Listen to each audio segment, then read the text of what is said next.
Hello guys, good day. So in this video, we are going to continue to discuss Customs Administrative Order 13-2019 entitled Customs Banded Warehouses. So we have already discussed about Section 5, which is Establishment or Renewal of Authority to Operate CBW. So we are now going to study further Section 5.2.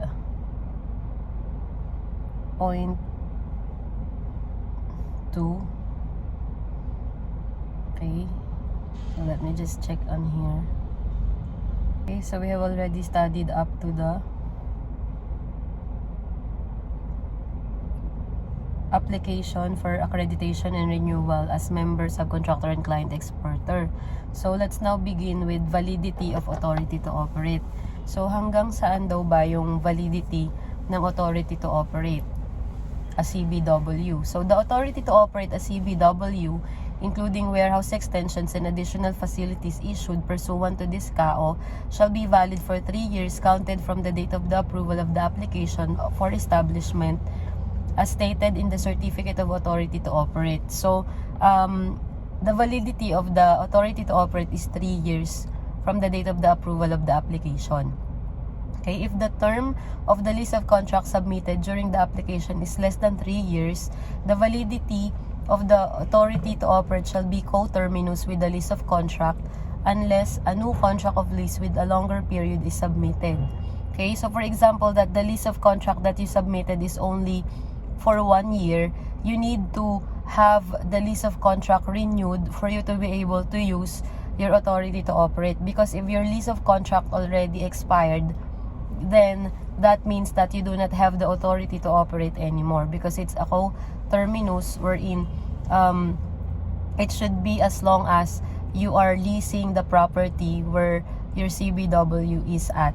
Okay, so your lease of contract should also be for 3 years for you to be able to use your authority to operate. In such case, the authority to operate shall be amended to its maximum period. Yes, just from what I've said. Okay, so the lease of contract should be also for the maximum period of 3 years. Okay, Section 5.3, filing of application for renewal of authority to operate CBW. So if ever that your authority to operate has already expired, you can apply for the renewal of the authority to operate. It shall be filed not later than 90 days but not earlier than 120 days before its expiration. Okay, so if ever that your authority to operate is about to expire, you have to file for renewal within 120 days. Okay, before its expiration.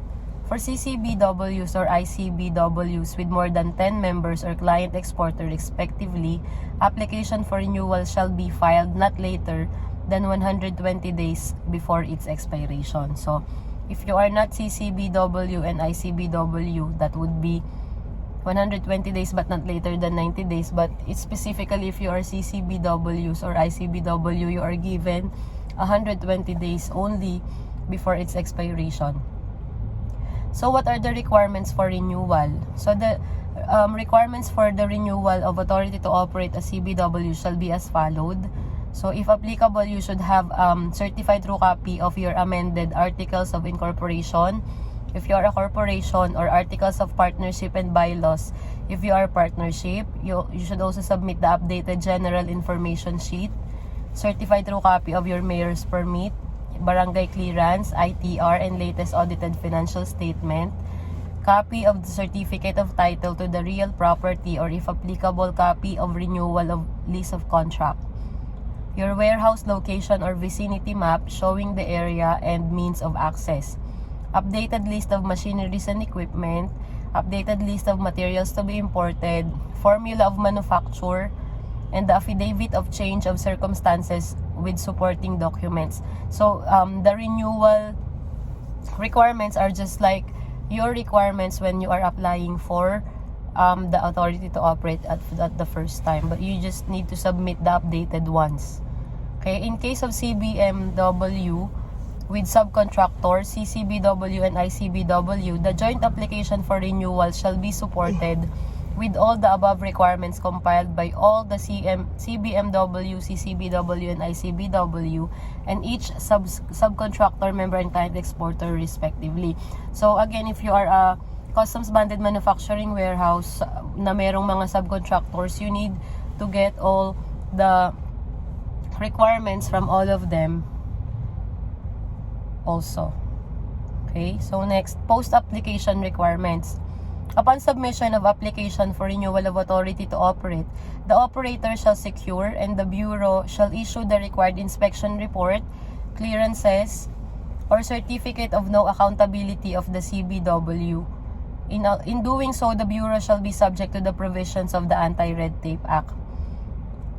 Okay, so after you have already submitted the renewal for authority, the operator shall secure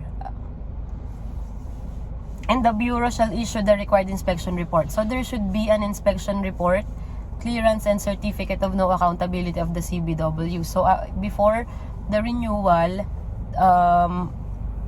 and before the application for renewal, the Bureau of Customs should check the accounts of the CBW if they are following the provisions of the government. So if ever that they have delinquencies and they have violated some laws, they should apprehend them, and they should also will not allow the renewal unless they already follow the rules and regulations or whatever it is that they committed wrong. Okay, and also all the accounts should also be checked and all the payments should be paid. Okay, so if ever that they need to pay for duties, taxes, and other charges, they should have already paid all of those before the Bureau approved their renewal.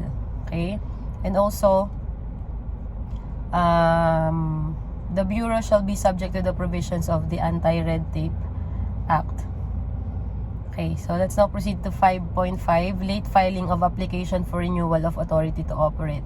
Okay, so if ever that the operator failed to file for renewal within the prescribed period, okay, it will cost them some penalties. So they will be paying penalties which may take in the forms of fine, suspension, or revocation of their authority to operate as may be warranted in accordance with section 8.3 and 5.15.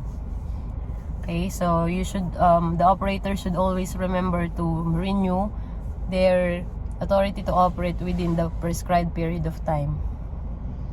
Validity of renewed authority to operate. So after the renewal, the period of validity shall be the same as the original one. Okay, so that will be 3 years as well. So it's just like the same authority to operate. Application for structural change or additional facilities within the CBW. So if ever that they are going to create some structures inside the CBW, they also should need to apply for the changes, and if they are going to add some facilities inside the CBW, the operator can do structural changes and additional facilities provided that the ingress and egress or the physical security feature of the CBW shall not be altered or compromised. So when we talk about ingress and egress, it means the structure of the CBW itself. So if it's for storage or if it's for manufacturing, so that particular part of the CBW should not be altered. It should just be a small structural change or a small addition to the facility. Okay, the CBW operator shall file the application with the district collector prior to the introduction of any structural changes or additional facilities. So if ever that the operator would like to add something inside their CBW, they should file the application again to the district collector where their where their warehouse is at. Okay, so the application shall be supported by the following documents: building permit, description of the proposed structural changes or additional facilities, CBW layout, estimated capacity and physical security features after the introduction of, and such other documents that may be required by the district collector in the exercise of power of supervision and control. Okay, so they need the CBW operator should be submitting all those documents to the district collector for them to be able to do the additional structure or the additional facilities that they would like to add, they would like to be created in their CBW.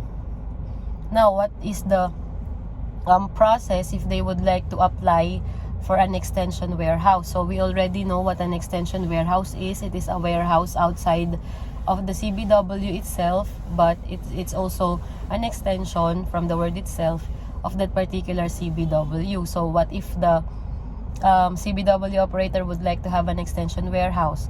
So the first thing again that they need to do is for them to apply for the extension warehouse, and it should be located within the territorial jurisdiction of the district collector who has control over the main warehouse. So for example, the main warehouse is located at Batangas. So the extension warehouse should also be located at Batangas for it to be under the supervision of the district collector of the port of Batangas. So if it is outside the jurisdiction of that particular district collector, then that will not be allowed to operate. Your extension warehouse will not be allowed to operate anymore. Okay, again, the application shall be supported by the following requirements: CTC or of mayor's permit from the new CBW. So there should be a mayor's permit for that particular extension warehouse. Barangay clearance, contract of lease, location or vicinity map of the proposed extension warehouse showing the areas and means of access, layout of the proposed extension warehouse showing and describing the following: floor plan and business and building structure, storage area of raw materials, finished products and wastages, and production area as appropriate, office spaces for both CBW and customs personnel, and physical security features, and the list of machineries and equipment as appropriate.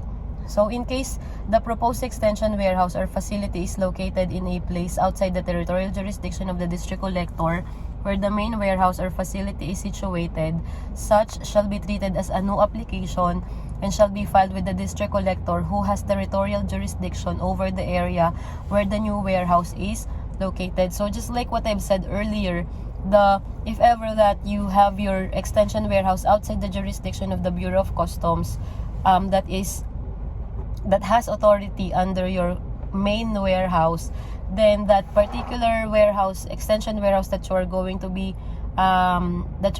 apply within the other jurisdiction shall be processed as a new warehouse itself. It will not be an extension warehouse anymore. Okay, so the supporting documents to be submitted for such application shall be the same as an application of a new CBW and not by the extension warehouse itself. Existing extension warehouses shall be governed by the transitory provision of BSCA. Okay, application for relocation.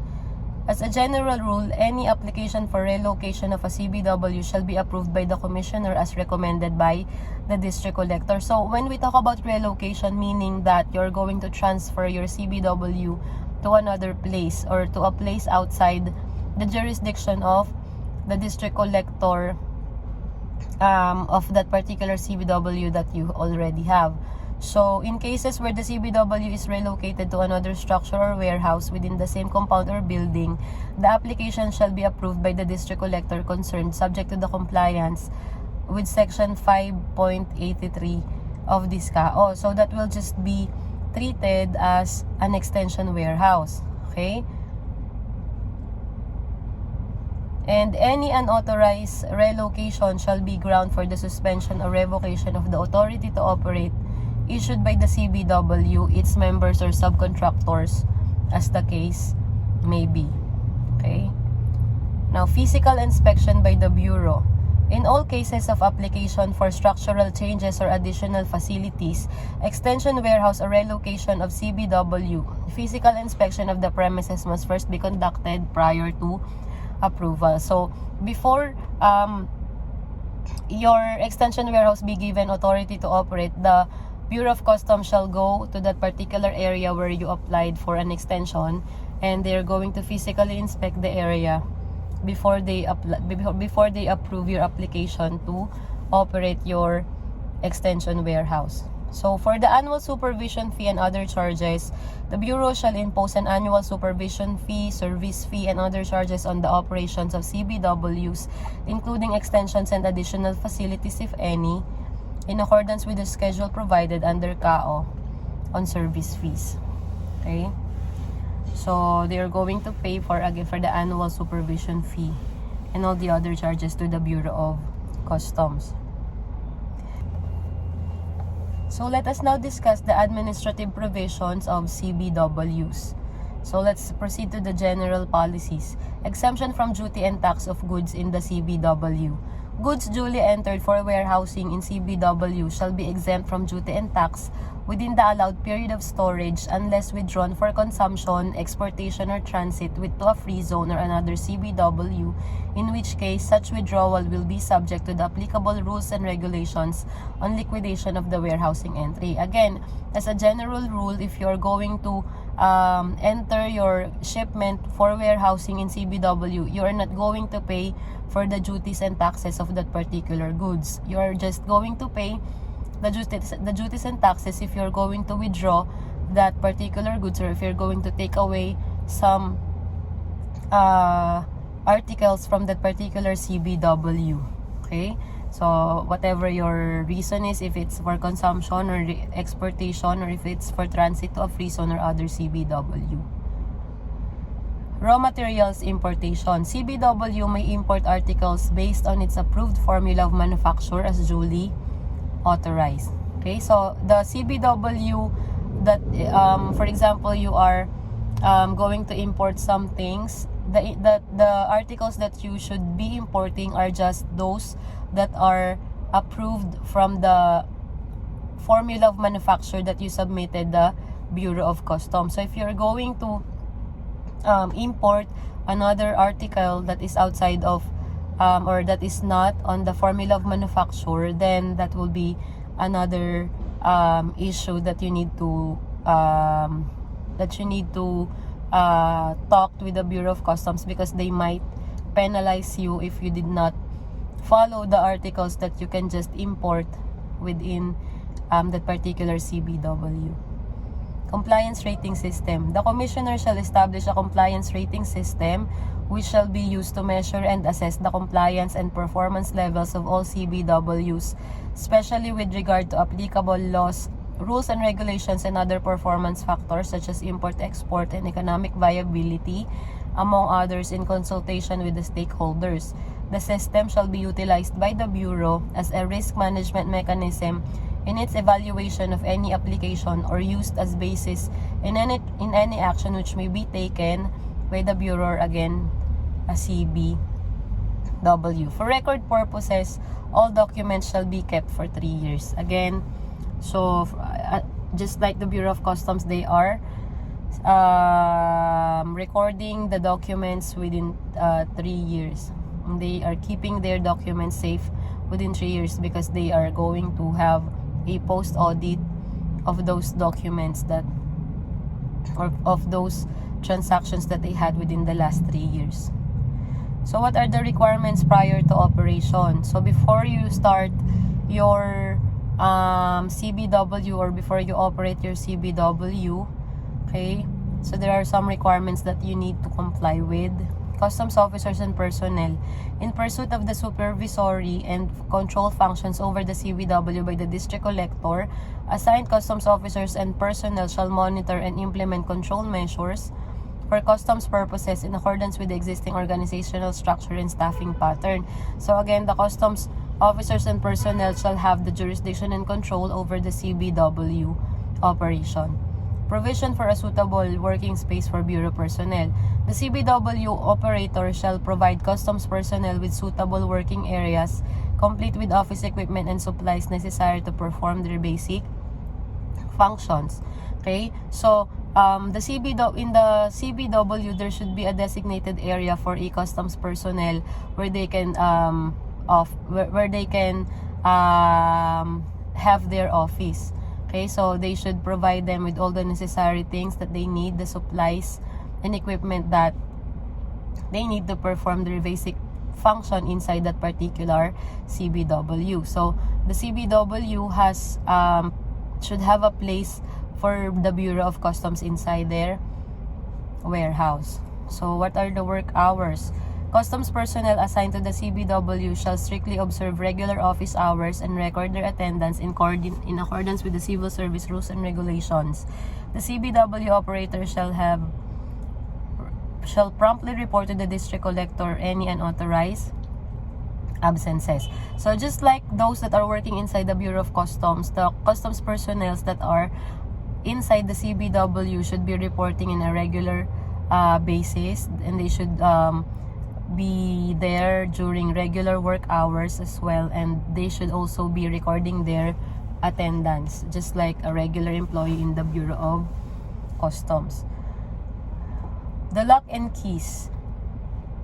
The door and entrance to a CBW and designated compartments for new materials, finished goods, and wastages, rejects, and byproducts shall have a secure locking system which complies with the standard and specifications set by the Bureau. Access to the area shall be limited to personnel duty authorized by both the Bureau and the CBW operator. So the locks and keys of the CBW should also be given to the Bureau's personnel, to the customs personnel that are in charge of the CBW operation. Okay, so what are the requirements during operation? There should be a principal books of accounts. The Bureau and the CBW operator shall keep and maintain principal books of accounts containing the records of importation and exportation of all goods. Okay? They shall develop and maintain an ICT-enabled inventory and liquidation system of all goods delivered to and withdrawn from a CBW, which may serve as the principal books of account. So they are the CBW shall develop a computerized liquidation and inventory system. So almost all the CBWs here in the Philippines are all computerized, and they have their own system of inventory. A submission of the audited financial statement. For monitoring purposes, the CBW operator shall submit its annual audited financial statement for the immediately preceding calendar or fiscal year, as the case may be, to the district collector not later than 30 days from filing with the Bureau of Internal Revenue. So also the financial statements that particular CBW should be submitted to the district collector, and they are given a period of time of not less than 30 days from the filing from BIR. So for the stock inventory, all CBW shall establish and maintain a computer-based inventory system for the bonded goods which is accessible to the Bureau. Okay, inspection of CBW and bonded goods. The district collector may issue a mission order authorizing a representative to conduct inspection of the CBW and the bonded goods stored in the CBW and to examine the documents, books, records of accounts concerning the operation of any CBW. Mission order shall contain the names of the representative, time and date of inspection, and the documents, books, and records, accounts to be examined. Okay, so that's it for now, guys. We are going to discuss more of CAO 13-2019 on the next video. Thank you so much. Bye.